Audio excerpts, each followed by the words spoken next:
할렐루야! 여기는 대구에 있는 성령교회 김에스겔 목사입니다. 오늘 은혜 받을 말씀 제목은 나군에 간 거지 나사로 실화라는 제목으로 가지고 피차 은혜를 받기 소원합니다. 다시 한 번 더 말씀드리겠습니다. 오늘 은혜 받을 말씀 제목은 나군에 간 거지 나사로에 대하여 알아보겠습니다. 즉 부자여 어디로 향하고 가고 있는가? 거지 나사로 얘기는 우리에게 참 익숙한 이야기입니다. 한 부자와 그 대문에서 앉았던 거지가 서로 상반된 삶을 살다가 죽고 완전히 다른 결말, 지옥과 천국을 맞이한다는 간단하지만 분명한 메시지를 담고 있습니다. 많은 사람들이 이 이야기를 어떻게 하면 천국에 들어갈 수 있는가? 라는 해답이라고 생각합니다. 그러나 그렇지 않습니다. 비유에 등장하는 부자는 복음을 거절하거나 범죄를 저지르지 않았습니다. 거지 나사로도 복음을 받아들이거나 하나님을 신뢰했다는 표현이 전혀 등장하지 않았습니다. 부자와 거지로 비유는 천국에 들어가는 방법과 아무런 관계가 없습니다. 그럼 예수님이 왜 이런 이야기를 하였을까요? 예수님은 이 비유를 바리새인들에게 하신 말씀입니다. 그들은 이미 아브라함의 자손이라고 특권과 율법과 전통에 대한 종교적인 열심으로 당연히 천국에 들어갈 수 있다고 확신하고 있었습니다. 그런 자들에게 예수님께서는 이 비유를 말씀하신 것입니다. 예수님은 제자들에게 재물에 대한 말씀을 전하고 계셨는데 이 땅에서 자기를 위하여 재물을 쌓고 즐기자고 영원한 세상에서 칭찬을 더 많이 보상을 받도록 지혜롭게 재물을 사용하라고 가르쳐 주셨습니다. 구체적으로는 재물로 이웃을 어려움을 돌아보라고 말씀하셨습니다.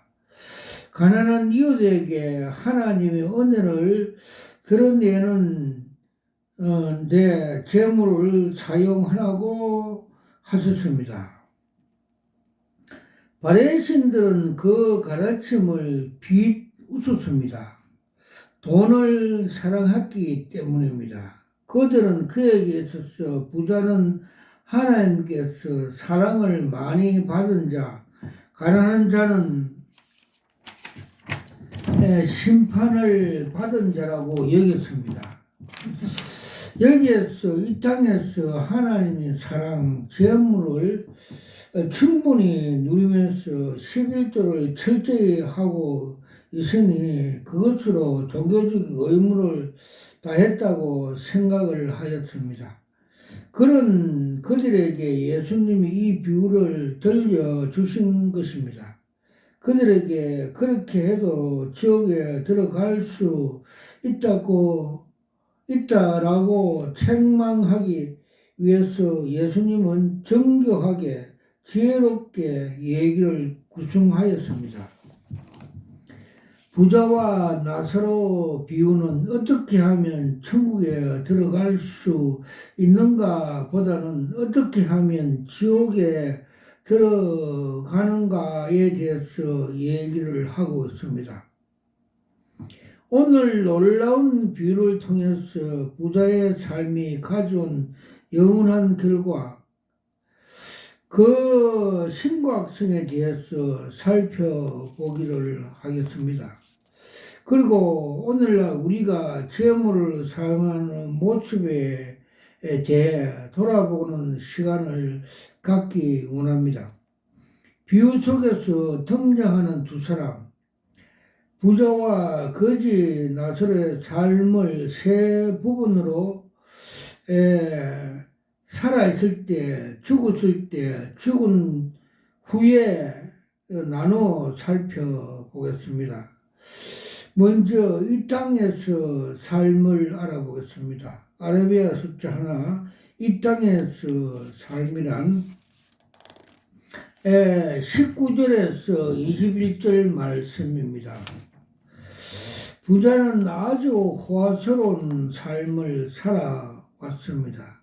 그가 입고 있는 옷은 자색 옷으로 바다에 사는 뿔고등어처럼 희귀한 생물에서 연료를 얻어야 만들 수 있는 고가의 옷이었습니다. 속옷은 맨살에 부드럽게 착용할 수 있는 고운 옷이었습니다. 부자는 날마다 호화스럽게 즐겁게 지났습니다. 대부분 사람들은 상상하기조차 힘들 만큼 호화스럽게 돈을 쓰는 삶이었습니다. 날마다 배가 터질 만큼 많은 음식을 풍요하게 먹고 많은 높은 간직에 있는 친구들이나 부유한 계층들과 어울려며 잔치를 즐겼습니다. 이런 삶의 자체에 무슨 잘못이 있겠습니까? 그러나 뒤를 이어 등장하는 거지 나사로는 부자의 삶에 큰 문제가 있다는 것을 강력하게 고발하고 있습니다. 나사로는 거지였습니다. 그는 버려진 사람이었습니다. 아마도 건강이 좋지 못하거나 장애가 있어 가족이나 친척에게 버림받은 것입니다. 그의 몸은 헌대투성이었습니다. 염증이나 상처에 의하여 고름이 생기고 몸이 상하는 궤양의 온몸에 가득하였습니다.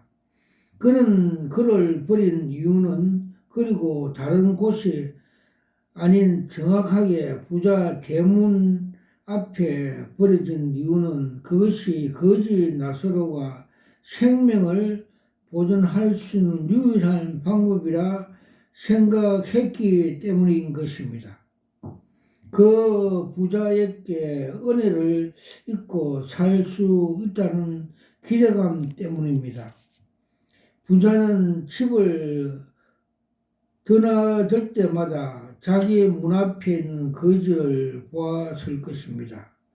사실 그는 거지 이름이 나사로라는 것도 알았습니다. 나사로는 이름 뜻은 하나님이 도우신다는 뜻입니다.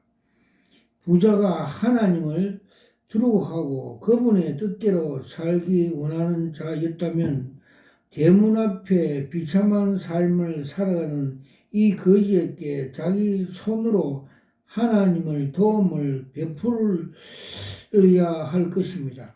그러나 22절에 보면 부자는 음식을 따로 거지에게 챙겨주거나 거지에게 필요를 돕지 않았습니다. 그래서 거지 나사로는 부자의 상에서 떨어지는 것으로 배를 불리게 했습니다.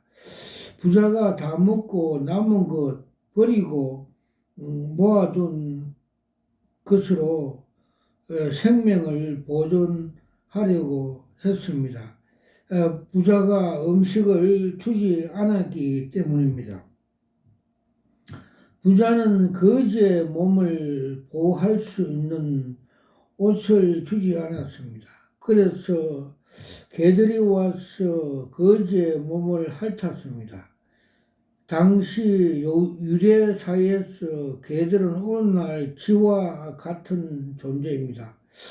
야생 동물로 불결하고 아무 쓸데없는 동물로 취급되었습니다. 그런 개가 거지의 온몸을 핥는 것입니다. 비참하고 안타까운 광경이었습니다. 그런 모습을 매일 대문을 들며 본 부자는 와함에 보였습니다. 자기 배가 터지도록 먹었지만은 배가 쪼그라 배고픔을 겪는 이웃을 불쌍히 여기지 않았습니다. 자기는 온몸을 배 고운 옷으로 최고의 겉옷으로 돌렸지만은 온몸을 악창으로 두른 이웃의 고통을 돌아보지 않았습니다.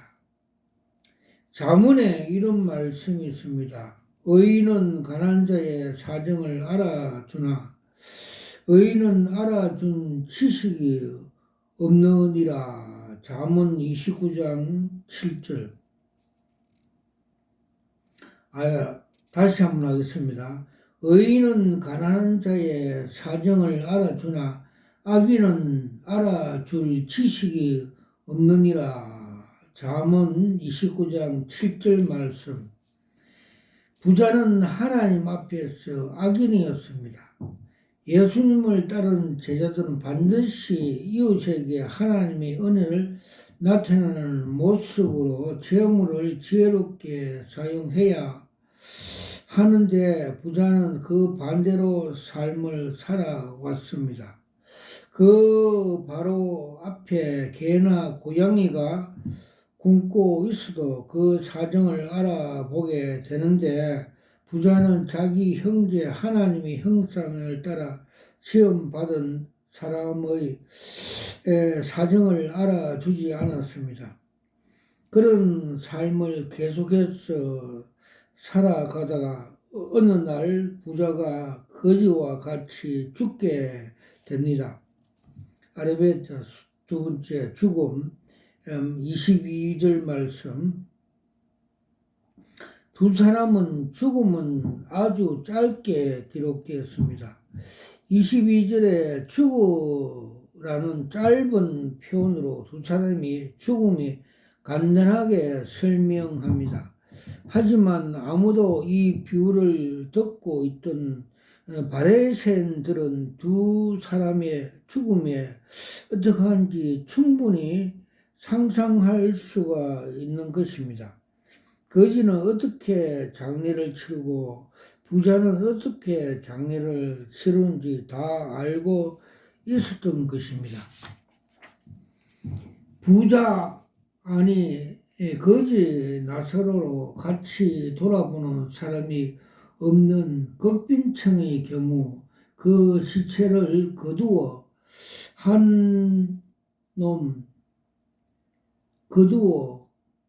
산골짜기에 가서 버렸습니다.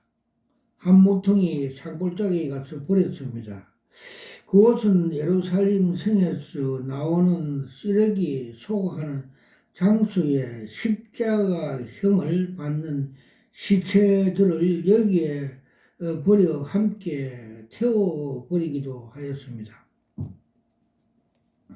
이 골짜기는 게헨나 한글말로 지옥이라고 불리는데 예수님은 죄인이 하나님의 심판을 받는 곳 게헨나라고 말씀하였습니다. 영적으로는 죽은 자들이 다른 우주 쓰레기와 함께 태워지는 장소가 지옥이기 때문입니다. 나사로가 죽을 때 이런 비참한 장례를 치른 것입니다. 그의 죽음을 애도하는 사람은 아무도 없었습니다.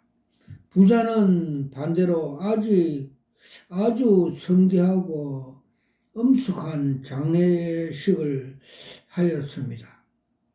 다섯 형제가 상복을 입고 가족과 친구 동료를 초대하여 전문적으로 고가는 사람들과 함께 정식적으로 품격 있는 내식을 통해 그의 죽음을 애도하였습니다.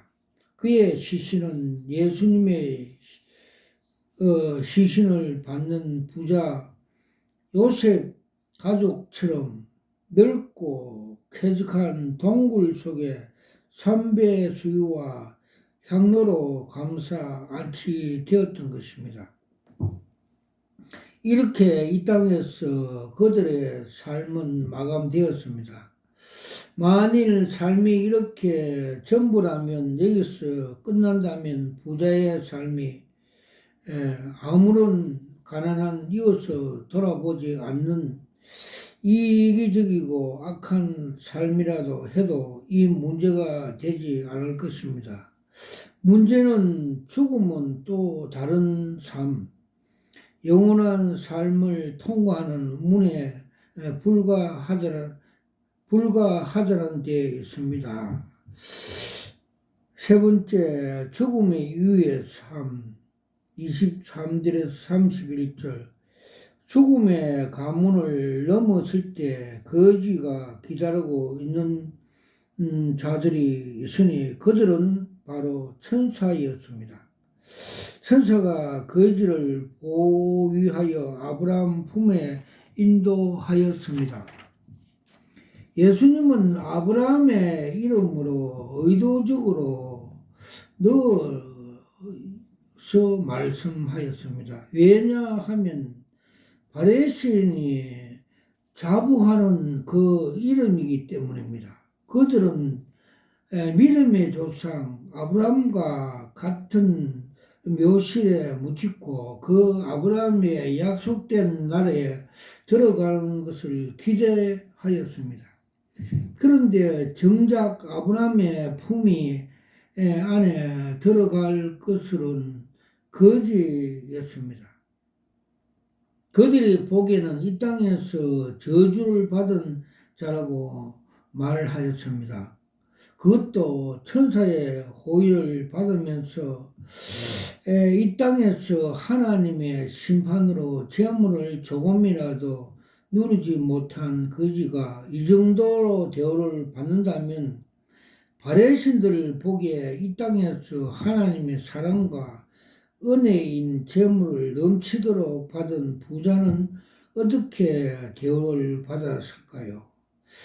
바레신들은 당장 천사장에 달려 나와서 나사로를 물리치고 그 자리에 부자를 앉히시리라 생각하지 않았을까요? 23절에 부자가 눈을 뜬 곳은 충격적이었습니다. 음부라고 말을 합니다. 음불은 지옥과 동의어로 악한 일이 죽어 하나님의 심판을 받아 영원한 고통을 당하는 곳입니다. 예수님은 부자가 고통 중에 있다고 말씀하였습니다. 병원에 가면 환자에게 지금 느끼는 고통을 어느 정도로 0.-10까지 중에서 어느 정도인지 말해보라고 합니다. 이 부자의 고통은 어느 정도 있을까요? 고통으로 번역된 헬라어는 바사노스라는 고문에 의한 심각한 고통이란 뜻을 말합니다.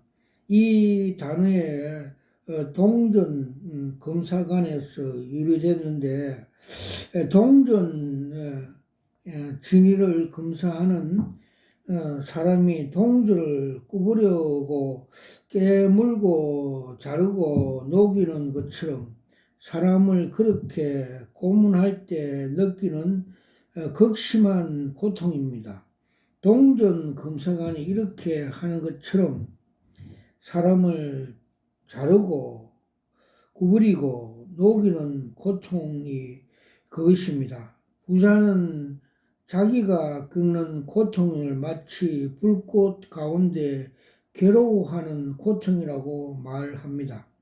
부자의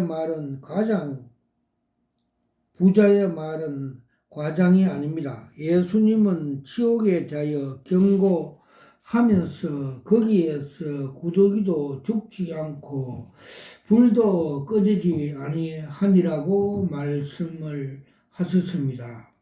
마가복음 9장 48절. 영원히 끄지 않는 불 가운데 죽지 않는 몸으로 극심한 고통을 영원히 경험하는 것입니다. 그 자리에는 부자는 아브라함에게 자비를 구합니다.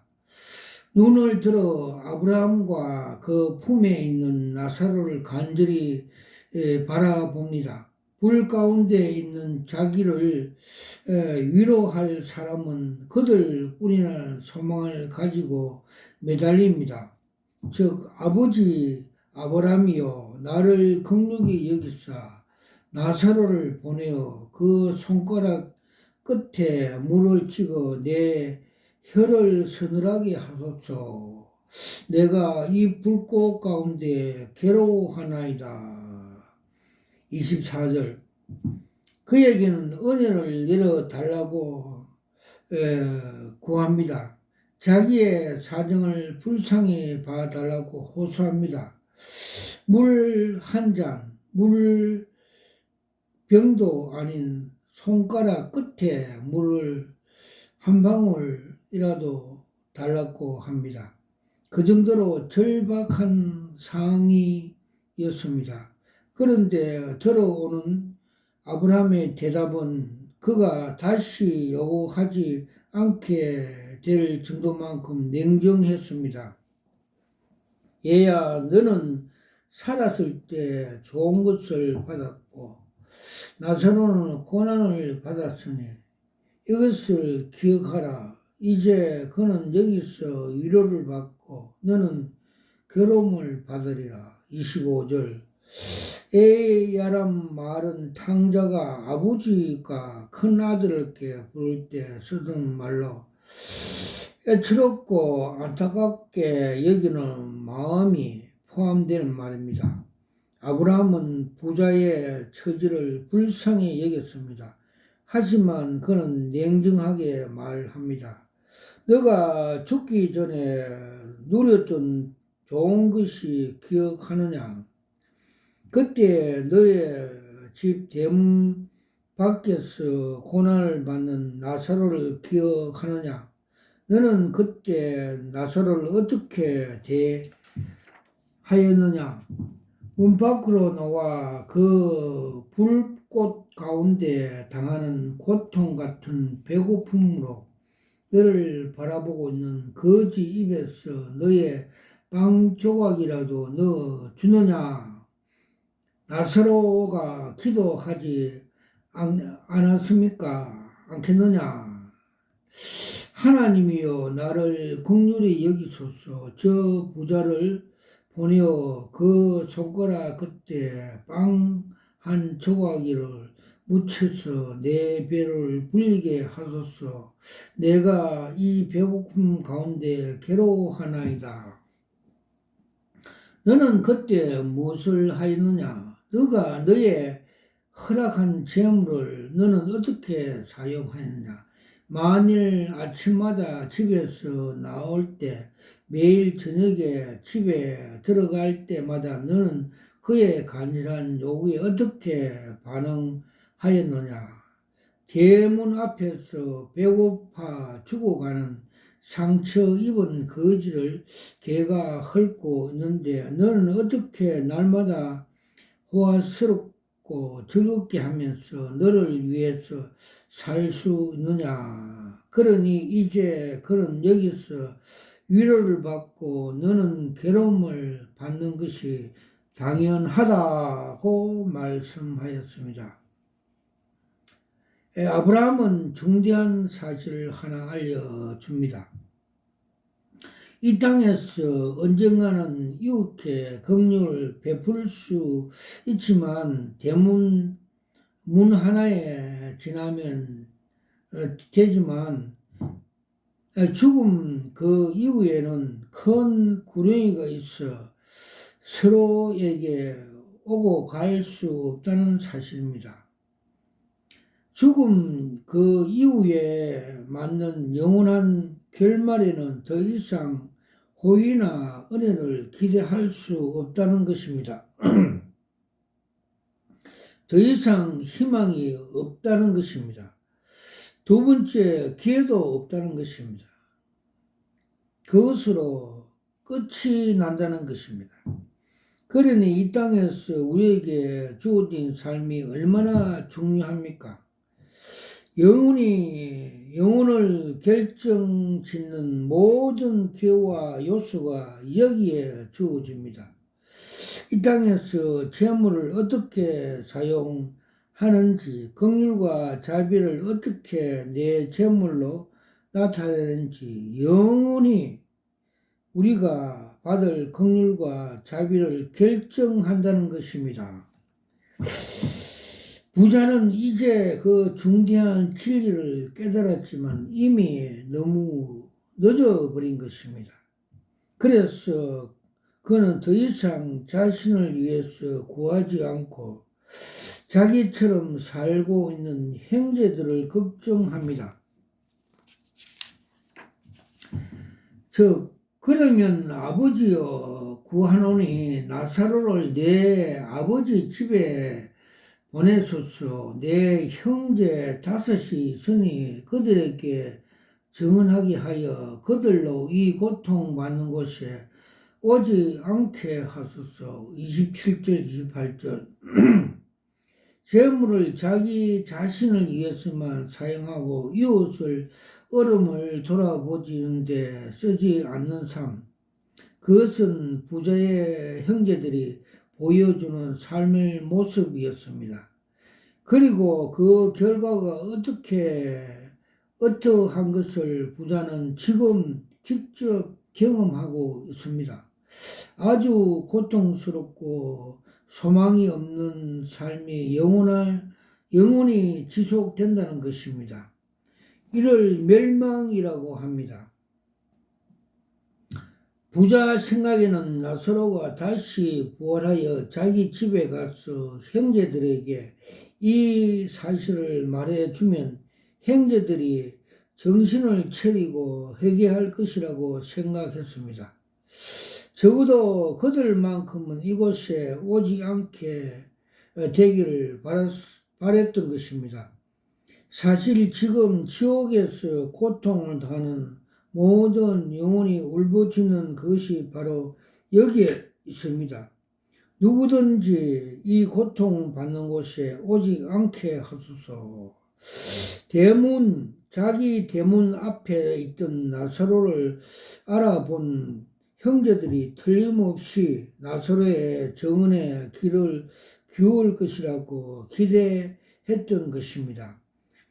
어쩌면 부자는 이렇게 생각을 하였던 것입니다. 나도 만일 이런 일이 있으리라고 확실하게 경고가 있었다면 그렇게 살지 않았을 거야. 그러나 아브라함은 부자의 이러한 정도를 들어주지 않았습니다. 그들에게 모세와 선지자들이 있으니 그들에게 들을지니라. 29절 그렇게 말을 하였습니다. 모세와 선지자는 구약 성경을 가리킵니다. 부자가 형제들이 꼭 알았다면 하는 그 내용에 이미 구약 성경의 모세오경과 나머지 선지서에 기록되어 있다는 것입니다. 가령 모세가 기록한 신명기에는 소득의 10분의 1을 거두어 고아나 갑으로 돌아보라는 하나님의 뜻이 기록되어 있습니다. 신명기 14장 28절에서 29절.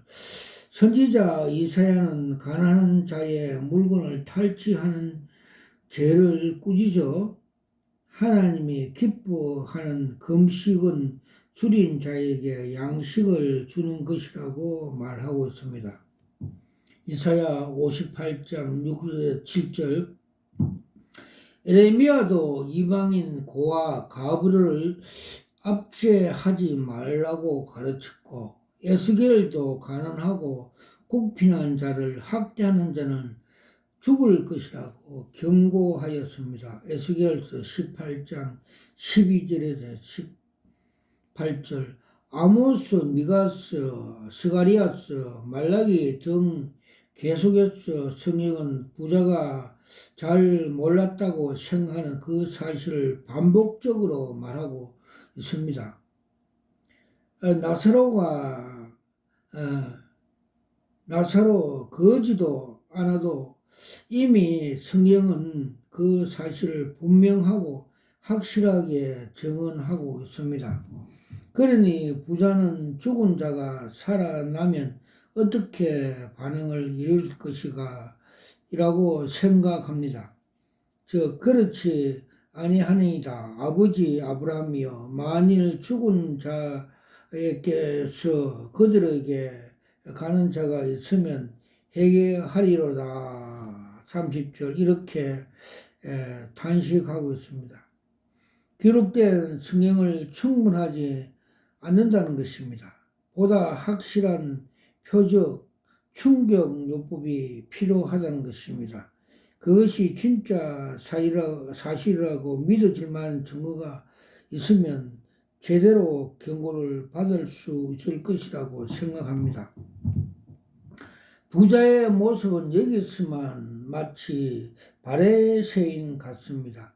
하나님 말씀을 근위 있게 선포하는 예수님의 가르침을 들으면서도 끊임없이 확실한 표적을 보여달라고 요구하는 그들 모습입니다.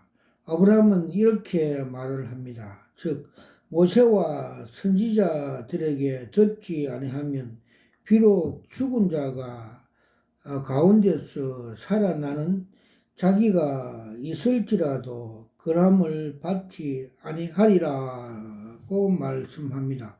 31절, 기록된 성경의 경고에는 아무런 문제가 없다는 것입니다. 그것은 충분히 하다는 것입니다. 그 성경의 근위를 무시하는 자라면 아무리 죽은 자가 다시 살아나서 근해도 듣지 않을 것이라고 말을 합니다. 우리는 여기서 기록된 말씀을 충분히 발견하고 동시에 그 말씀을 거칠게 하는 자의 마음을 얼마나 완악하고 돌처럼 단단한지 깨닫게 합니다. 누구든지 성경의 경고를 무시하는 사람들이라면 아무런 죽은 자가 다시 살아나 말해준다 해도 이를 듣지 않을 것입니다.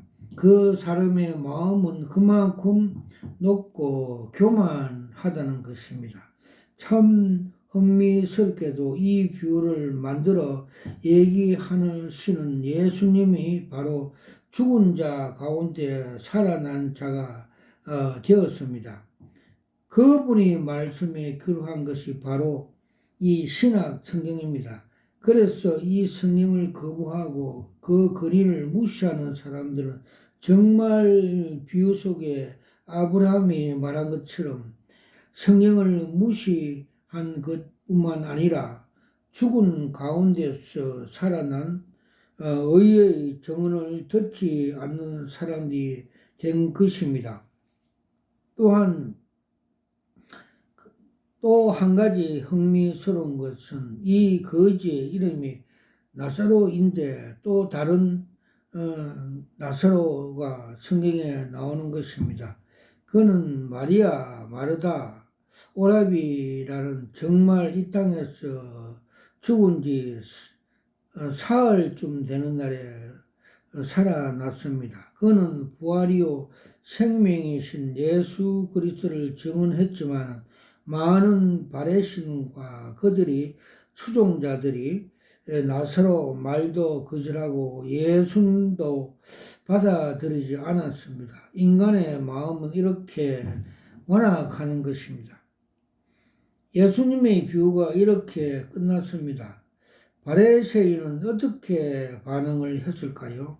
성경은 이에 관하여 말해주지 않습니다. 그래서 이 이야기에 대한 반응은 고스란히 지금 이 말씀을 듣고 있는 우리들에게 넘어옵니다. 여러분은 이 비유를 어떻게 들으셨습니까?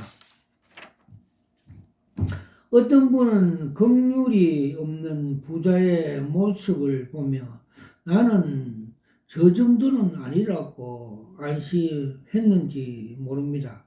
날마다 호화스럽게 잔치하며 사는 것이 아니고 집 대문 앞에 거지가 있는 것도 아니라는 것입니다. 하지만 누군가 이렇게 말을 했습니다.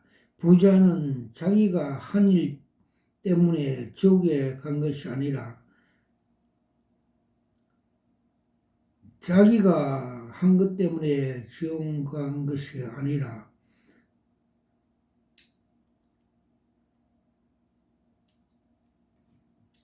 하지 않는 때문에 지옥 갔다고 하였습니다. 하지 않는 일, 바로 제물로 이웃에게 하나님의 은혜를 전달하는 일입니다. 여러분 이 일을 잘 하고 계십니까? 잘 생각해 보면 우리는 이 부자처럼 삽니다. 부드러운 속옷을 사 입고 좋은 양발과 겉옷을 계절 따라 구입합니다. 외식도 자주 하고 특별한 날에 특별한 식사 선물합니다. 각자 형편에 따라 조금 차이는 있지만 자기가 즐기고 누리고 싶은 만큼 날마다 즐기고 있습니다. 부자의 삶처럼 이렇게 자체 문제가 없습니다. 하지만 우리 주변에 있는 거지들을 생각해 보십시오. 그들 위해서 우리는 마땅히 해야 하지만 하지 않는 일이 없습니까? 지금 세상을 떠나지만 자기가 사는 마을에 90세가 넘는 할아버지 할머니가 살아왔습니다. 예전에 두 분이 사는 것을 가본데 정말 지옥같이 다름이 없습니다. 우리가 정말 지들이 그 집에 있는 것처럼 같았고 사람과 공간에 살고 있는 것 같았습니다. 할아버지는 정말 더러운 세면 바닥에 담요를 두르고 맨몸으로 누워있고 변을 보며 싸야 하는 형편입니다. 와카라 와샤 와카라 와카 깐나스. 여러분 어떻게 답을 하시겠습니까? 처음에 말씀이 들은 대로 이 비유는 어떻게 하면 천국에 들어가는지 대해서 이야기가 아닙니다. 하지만 천국에 들어가는 자는 이 부자처럼 살지 않는다는 얘기입니다. 예수 그리스도를 따른 제자들은 이 부자처럼 살지 않았습니다. 예수님을 따른 자는 재물을 지롭게 사용하는 자입니다. 재물을 이웃을 사랑하는 자가 진짜 예수님을 선포하는 자입니다. 그래서 이 땅에 사용하는 것에 따라 영혼을 보장, 칭찬을 받게 될 것입니다. 그래서 오늘 설교 제목은 부자여 어디로 향하고 가고 있는가 하는 것입니다. 여러분은 어떻게 향하고 가고 있습니까? 어떻게 재물을 사용하고 있습니까? 여러분이 어떻게 재물을 사용하고 있는지 계산해 보십시오.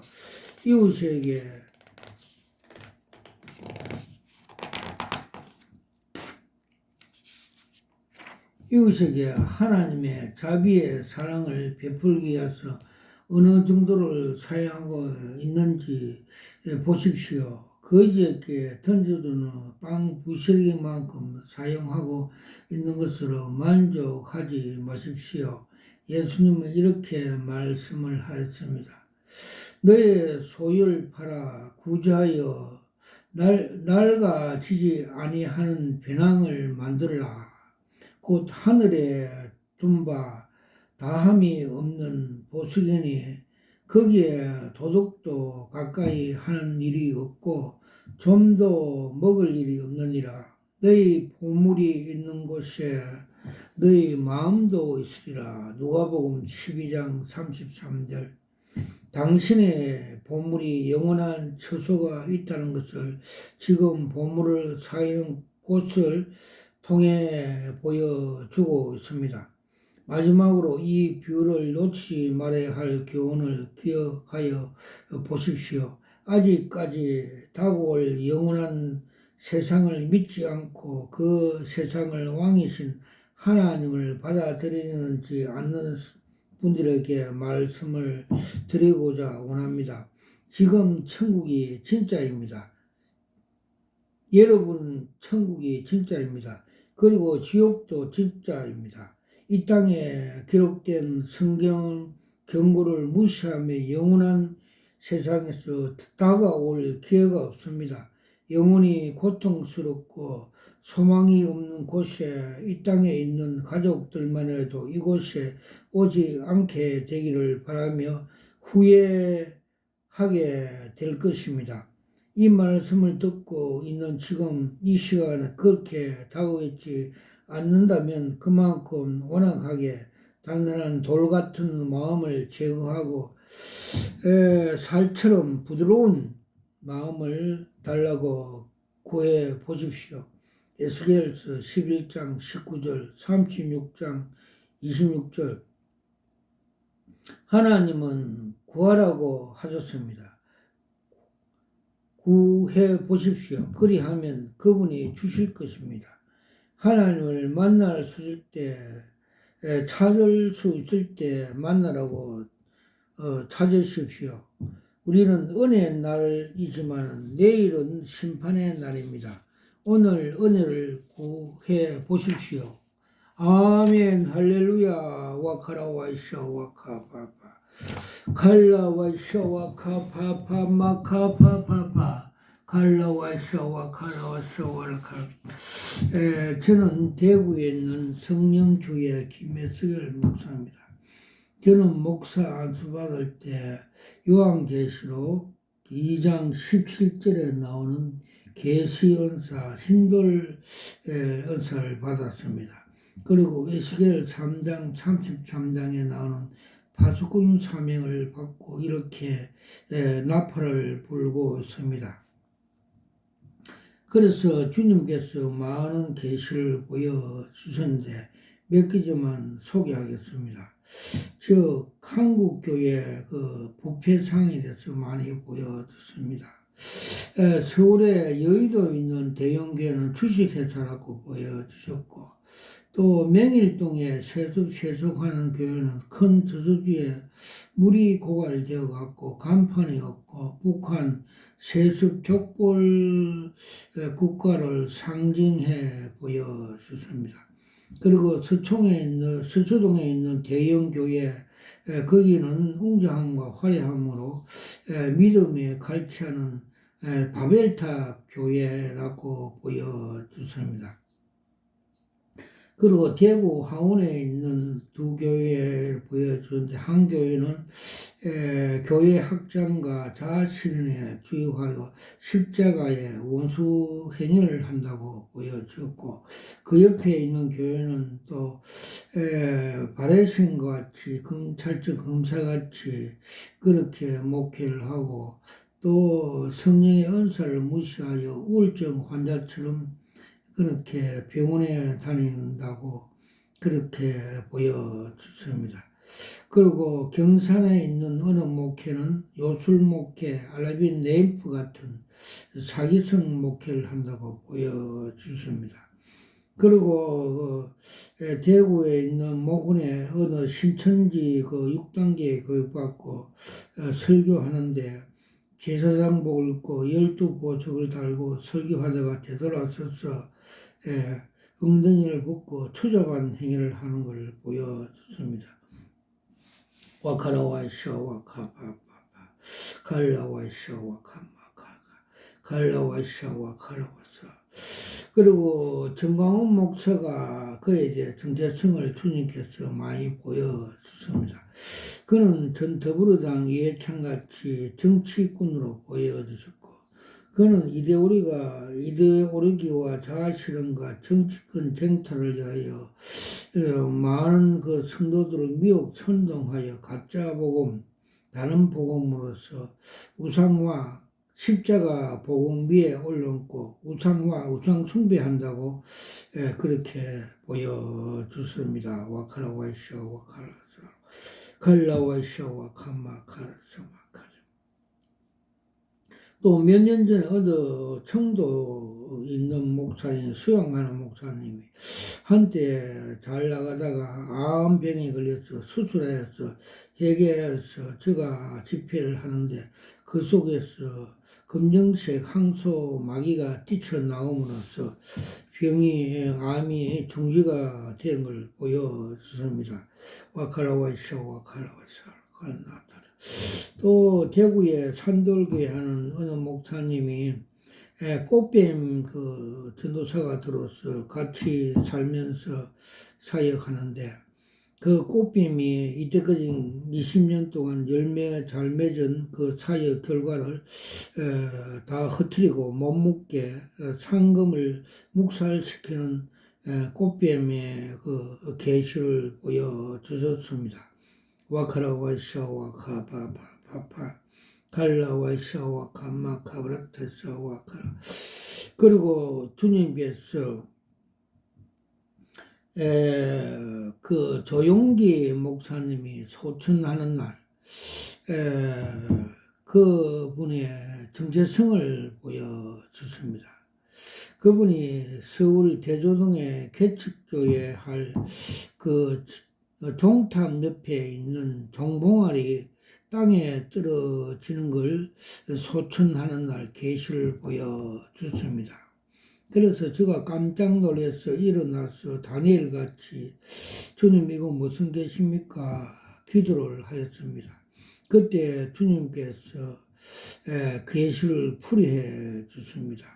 그 새덩거리는 로마로 상징하면서 로팍스 로마같이 유명한 목사, 대형 교회 80만 교회 담임 목사 했지만 그는 십자가도가 하나님의 그 능력이고 하나님의 지혜이며 또 주님께서 나를 따라오는 자는 자기를 부인하고 날마다 자기 십자가를 지고 좁으면 좁은 길로 따라오라고 말씀하였음에도 불구하고 이를 거부하고 이생의 안목과 정력으로 세상 방법으로 불법으로서 목회를 하다가 마귀에 미혹되어서 지옥에 떨어졌다고 가르쳐 주십니다.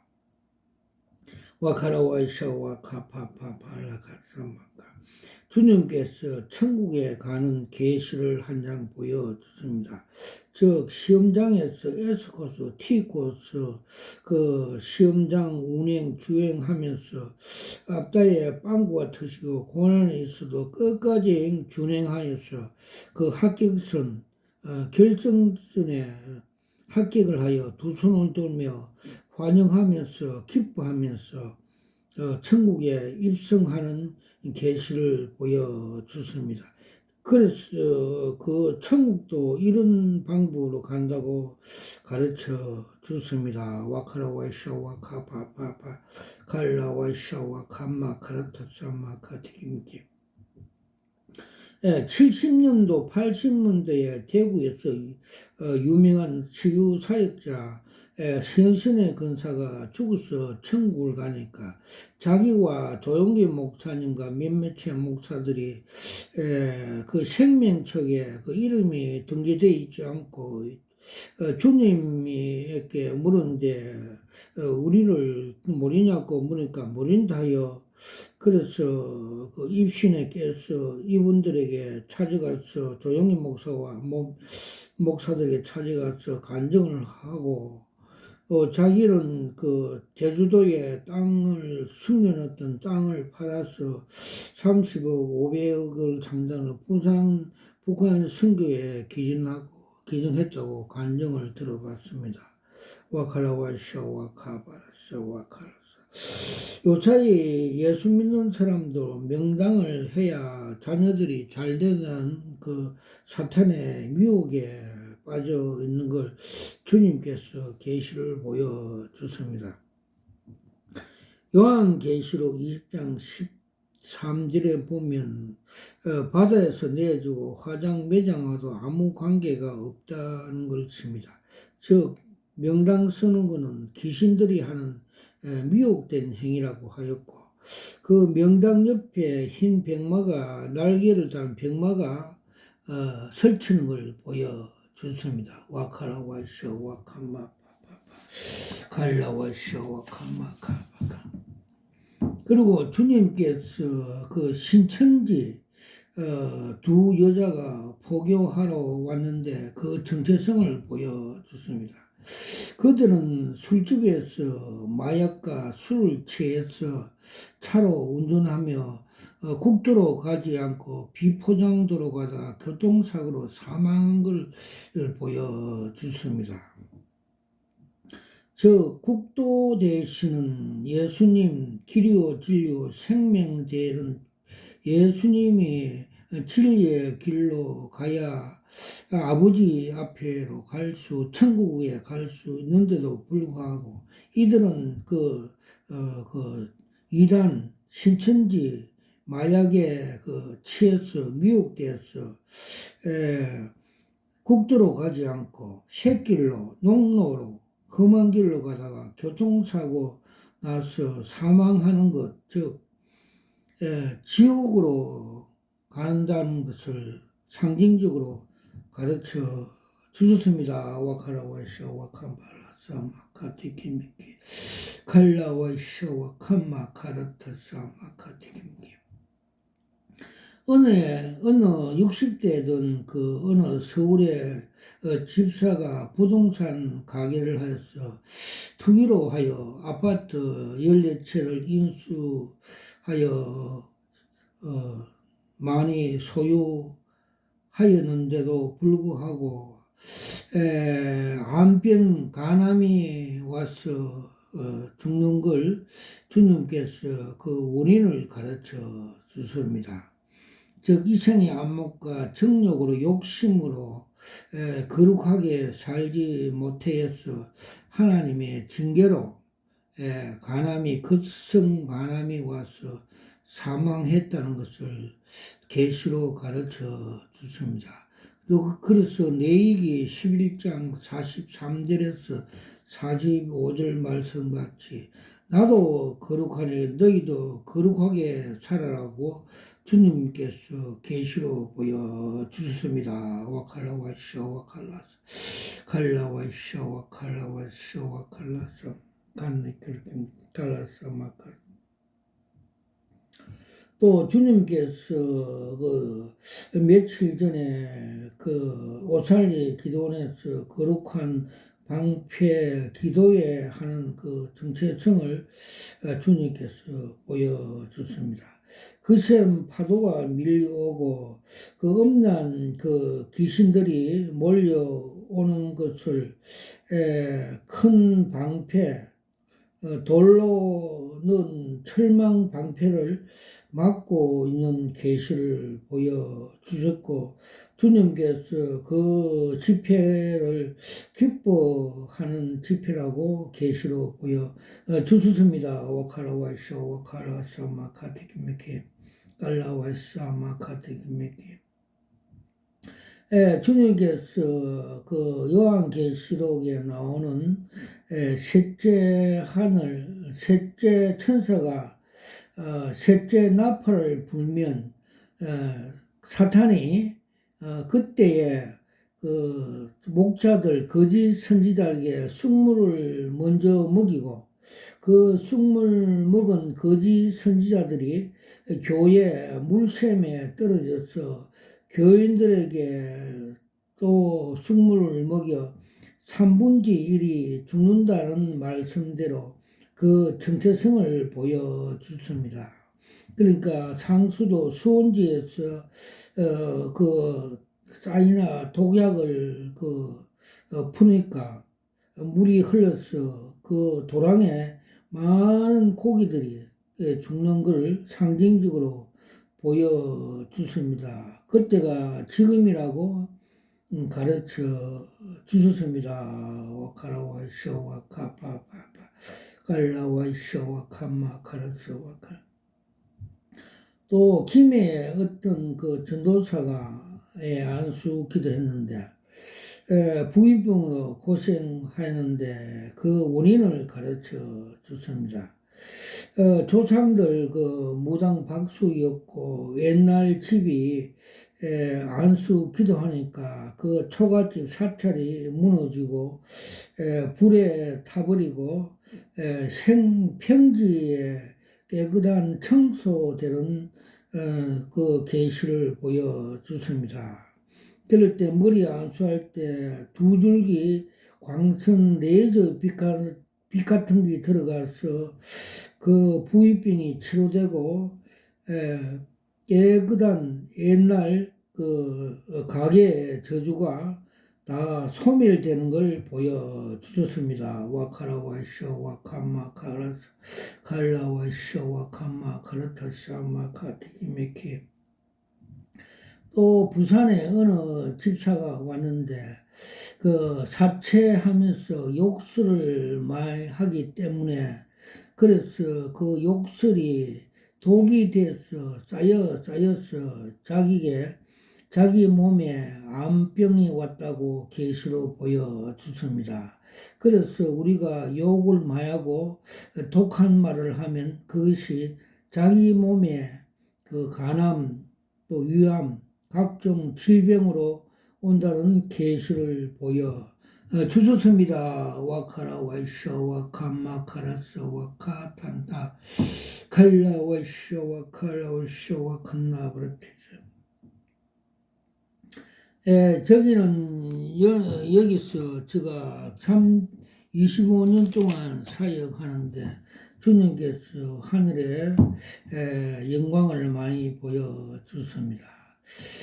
제가 그 하늘 생명책에 이름이 등재되어 있는 걸 보여주시는데 저의 형제들이 부러워하면서 어깨 넘에서 보고 있는 걸 계시로 보여주셨고 시네마스코프식으로 예루살림도 보여주셨고 생명수관과 생명과일도 보여주셨고 어려운 상황에서 자녀의 우울증 때문에 기도하니까 하나님께서 소망을 주시면서 보좌와 보좌 뒤에 삼층층 하늘나라로 보여주셨습니다. 그리고 지옥과 같은 무중의 계곡도 보여주셨습니다. 와카라 와이샤 와카 파파파 갈라 와이샤 와칸나 바라타샤 마카티키. 그리고 엘리야가 엘리사에게 능력 전수하는 계시를 보여줍니다. 전도사들에게 머리에 안수하니까 파란 네저불 두 불이 들어온다고 말씀하였고 그것을 계시로 보여줬습니다. 와카라 와이샤 와카라 사마카 갈라와샤 와카라 사와칸나 트레스마카티. 주님께서 고린도후서 4장 10절과 11절 말씀을 묵상할 때 우리가 십자가를 치고 미랄되게 헌신하면 생명의 역사가 일어난다는 계시를 보여줍니다. 즉 설교 강단에서 설교하는데 하나님이 능력이 뗀 것 같이 나타난다는 능력이 나타난 계시를 보여주습니다. 그리고 갈라디아서 2장 20절을 묵상할 때 계시로 보여주습니다. 흰옷 입은 세만포 입은 성도가 천성을 향해서 뚜벅뚜벅 걸어가는 계시를 보여주셨고 또 로마서 8장 1절에서 2절 말씀을 묵상하니까 주님께서 계시를 보여주십니다. 즉 숲속에서 왕벌, 땡벌, 독을 가진 벌이 소직적으로 쏘아려고 밀려오는데 각종의 양탄자가 나타나서 그들을 감싸 죽임으로써 저는 그 독을 피하고 살아나는 것을 보여주셨습니다. 즉 우리 주님께서 십자가에서 우리의 율법의 저주, 율법의 요구를 다 담당 속량 대속하여 우리에게 새 생명을 주었다는 것을 상징적으로 보여주셨습니다. 와카라와이샤 와카파파판나 카라타사마카. 그리고 주님께서 코로나를 이기는 방법을 가르쳐 주십니다. 코란은 그 중국 그 적그리스도 성향이며 상징적으로 글러브 호크로 상징적으로 보여주셨는데 로마 보병이 가진 그 성령의 금 칼로 푹 찌르니까 소멸되는 걸 되고 삭제되는 거 없어지는 걸 보여주습니다. 그리고 전도지 상금에 대해서 보여주십니다. 전도지, 종이 전도지는 구슬 크기의 상금이 있고, 주먹 크기의 휴지 그 전도지는 주먹 크기의 상금이 된다고 주님께서 계시로 보여주십니다. 그리고 전도하는 방종 차량에 대해서 계시를 보여주셨는데 그들이 물차 생명수 뿌리는 물차라 보여줬습니다. 그들이 지나가면서 도로변에 생명수를 뿌리니까 나무들이 다 살아나는 계시를 보여주셨습니다. 와카라와샤 와카마카타타마카티기미키 갈라갈라샤 와카파파라사마카티기미키 갈라와샤 와카마카라타사마카티기미키 갈라와샤